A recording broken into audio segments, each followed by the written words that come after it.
Good morning. Welcome to Let's Get Growing. We're in the greenhouse this morning. Uh, we got lots of work to do outside, but um, I wanted to show you a group of plants that uh, I've been collecting for quite a while, and they're really just starting to look fantastic. So I thought I would share them with you today. Um, and that is a group of plants that people aren't always too familiar with. Um, They get grouped in with the annuals in garden centers, so you might miss them if annuals aren't really your thing, like bedding plants. Um, what we've got here is we have got uh, a great selection of tender perennial salvias. Now, salvias are a big family. We know of the perennial salvias, Salvia nemorosa, Blue Bayou, et cetera, Caradonna. They're all fantastic perennial plants. But there is a world of salvias out there that come from more tropical regions that give us a fantastic display of flowers, and they are super nectar rich plants. So salvias are amazing uh, butterfly, hummingbird, pollinator plants. And if you want to have hummingbirds happy in your garden from sort of midsummer on, the perennial or the tender salvias are some of the best plants you can ever get. So I'm going to come around the table here and talk about a couple of varieties. Many of the varieties that you see used are from a species called Salvia garnitica. Traditionally, it was a variety called black and blue that you would see available. It's been around for a long time. It's a wonderful plant. Um, but its big drawback is that uh, it's sort of an autumn blooming plant. So you'd get it coming into bloom sort of in September in the garden, where a lot of people sadly are starting to think the garden season's over. Certainly not, but a lot of people think it's over by September. So black and blue was always kind of a fringe plant um, with gardeners, and some would love it, some would not even bother with it, because if you were at the garden center from spring through early summer, you'd never see it blooming, so you might not ever notice it. But a lot of work's been done with that group, the Garnitica group, and we've got lots of fantastic plants now. A couple of the taller ones that aren't in bloom yet, of course, are Amistad and Brazilian Purple.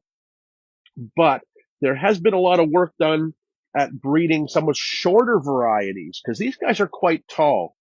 Amistad and Brazilian Purple are going to be around 6 feet tall in the garden by late summer.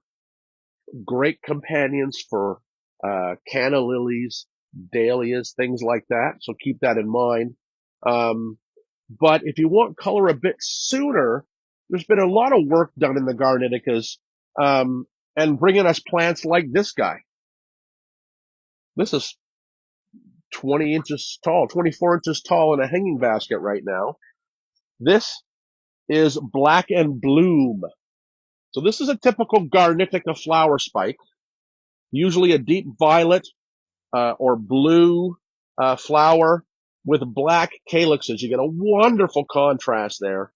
And you can see these newer selections have flower power like crazy. This has got spikes all over it and is going to bloom continually until October, November. And that's the same with all the other newer Garniticas, is that once they've started blooming, they continue. I'm going to move up, seeing as we're talking about Garniticas. I'm going to move up close to this one here. Just going to grab the plant out of the tray. This is probably one of the most exciting of the Garneticas that has come out in the last few years.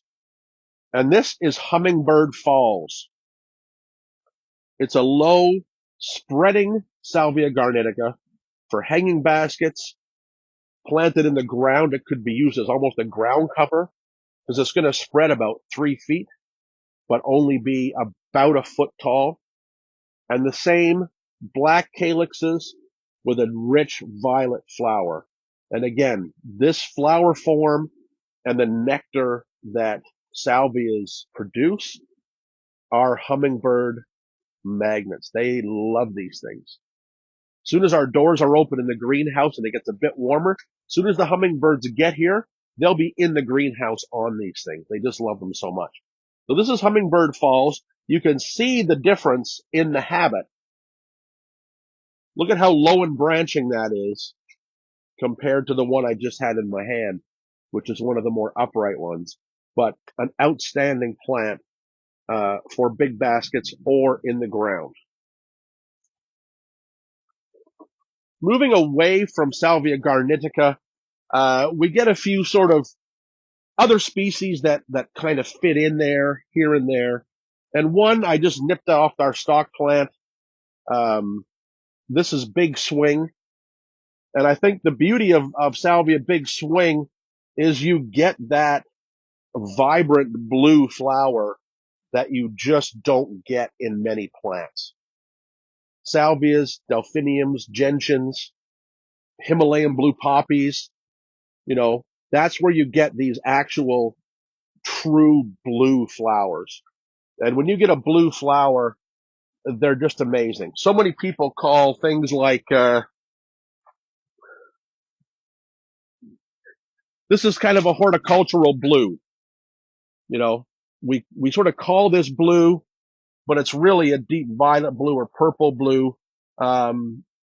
We like to call it blurple because it's that blue purple that many times you say, oh yeah, look at these blue petunias or whatever. And you have sort of a blurple blue violet, but Big Swing has a real true blue flower. One other one that's a bit of an oddball that I'm going to point out here, and I'm just going to sneak over and grab it. This is Salvia elegans, a pineapple sage. And it's a wonderful, fragrant foliaged tropical. This is a gold leaf form called Golden Delicious.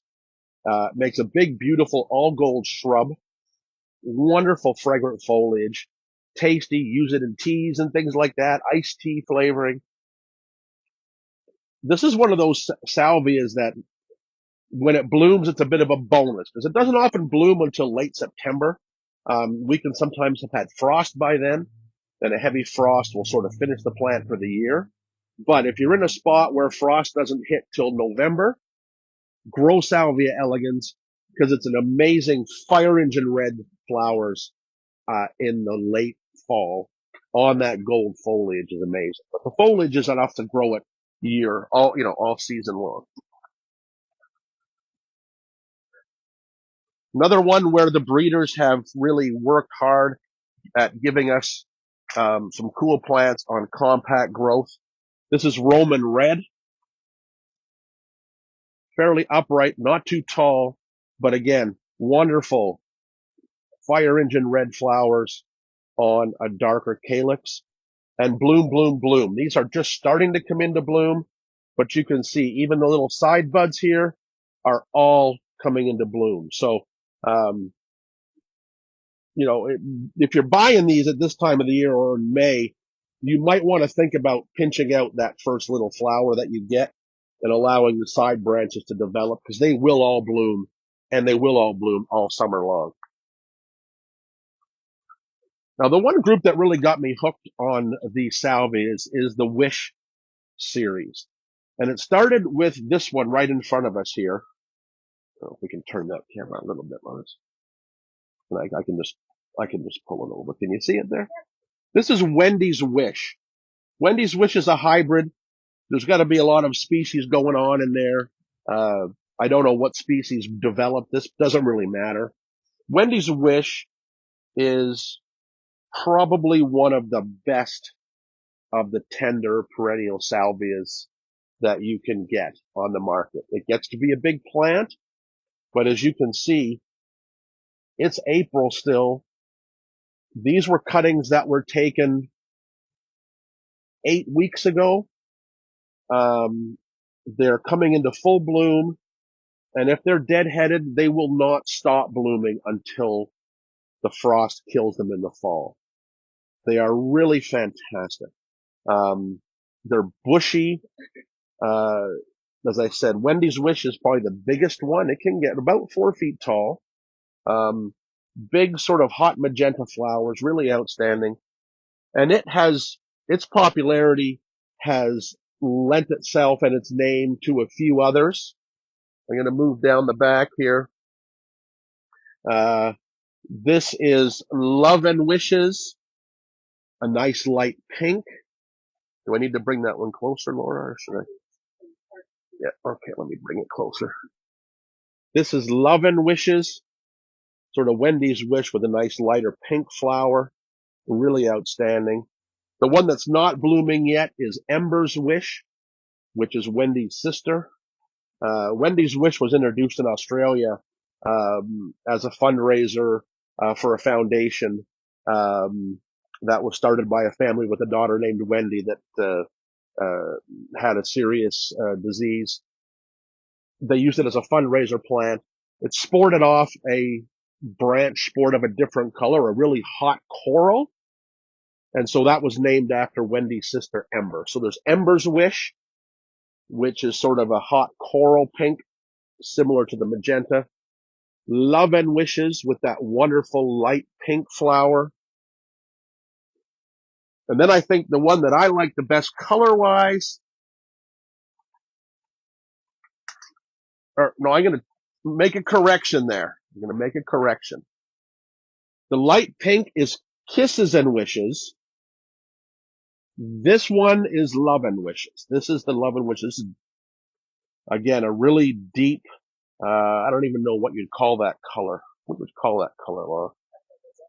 Sort of a deep, deep magenta, much darker than Wendy's Wish, but similar. A little more compact than Wendy's Wish.